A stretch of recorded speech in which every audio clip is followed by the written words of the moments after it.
Yine Büyük Kingsalı Sport Mektep'temiz. Bugün sporcular Tayland'dan geldi. Tayland'a varmış orada bak yaptılar. Az gelişemiz bu sporcudan takamız. Dostlarına basınımız var. Bostan'da. Sport Mektep'te basın. Gelmez yakıp çoğumuza bağladı. Geçti gelip hava temperatürü zor. Ne böyle yaz köptüğüne. İçe sondan. Şu 12 aylık. Ana şimdi. Gelip şurada basına su açısılar.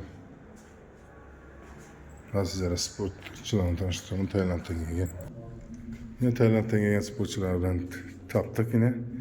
Nereye vardınız? Ne gel? Tayland'da vardım. Hı. Kaç spor türü? Jiu-jitsu. Yaşken beri kaç süvetiyor. Hazır da karanlık olandan yine tanımadık. Tayland'da jiu-jitsu spor türünden vardın mı? Üçüncü orunu aldın. Bronza medal. Bronz üçüncü orunu. Şimdi.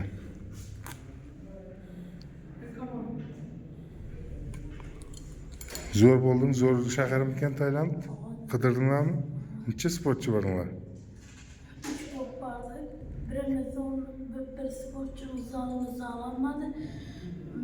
Kim bir sağladı bir kız. Kız kim o? Ulan muhakemalar. Ulan muhakeme neçe orunu aldı o? Ulan bronza medalını aldı. Malates. Hazret bu kadar sportun arkasından kadar zor ha?